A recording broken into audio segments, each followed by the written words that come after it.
Le mystère de la construction des pyramides d'Égypte.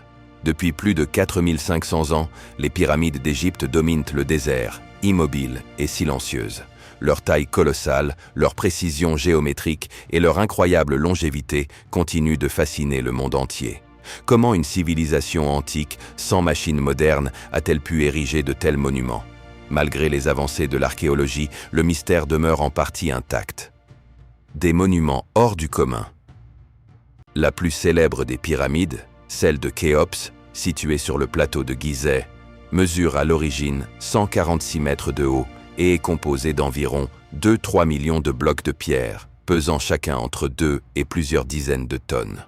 À ses côtés se dressent les pyramides de Khéphren et de Mykérinos, formant un ensemble architectural parfaitement aligné. La précision est stupéfiante. Les faces sont orientées presque exactement vers les 4 points cardinaux, avec une marge d'erreur minime.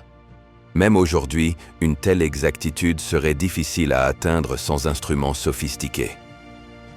L'extraction des blocs, les pierres utilisées pour la construction, provenaient principalement de carrières locales, mais certaines, comme le granit de la Chambre du Roi, venaient d'Assouan, à plus de 800 km.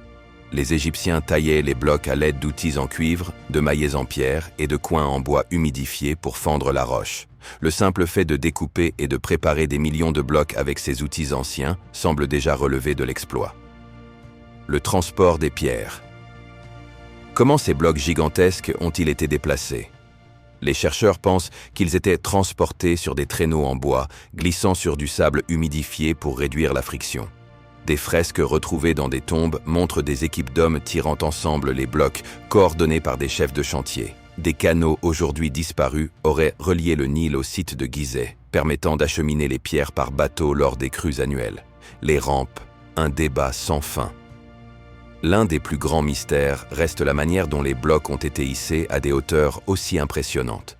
Plusieurs théories existent, rampes droites menant au sommet, rampes en spirale autour de la pyramide, rampes internes, dissimulées à l'intérieur de la structure. Aucune de ces hypothèses n'explique totalement l'ensemble des indices archéologiques. Il est possible que différentes techniques aient été utilisées selon les étapes de la construction. Qui étaient les bâtisseurs? Contrairement aux idées reçues, les pyramides n'ont pas été construites par des esclaves, mais par des ouvriers qualifiés, nourris, logés et organisés.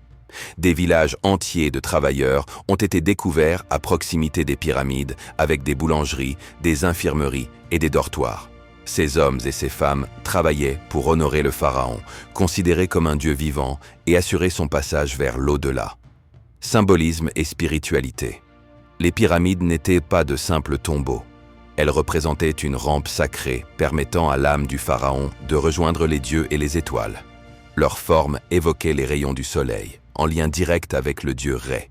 Certains chercheurs notent également des correspondances possibles entre l'agencement des pyramides et certaines constellations, renforçant leur dimension cosmique et mystique. Un mystère toujours vivant. Malgré les découvertes récentes, comme la mise au jour de cavités inconnues grâce aux technologies de scan modernes, de nombreuses questions restent sans réponse. Comment une telle organisation a-t-elle été possible? Quels savoirs ont été perdus avec le temps? Les pyramides continuent de défier notre compréhension, rappelant que les civilisations anciennes possédaient des connaissances et une ingéniosité extraordinaire. Un héritage éternel. Aujourd'hui, les pyramides d'Égypte sont bien plus que des vestiges du passé. Elles sont le symbole de la capacité humaine à créer, à croire et à bâtir pour l'éternité. Leur silence semble nous murmurer que certains secrets, même après des millénaires, ne demandent qu'à être découverts.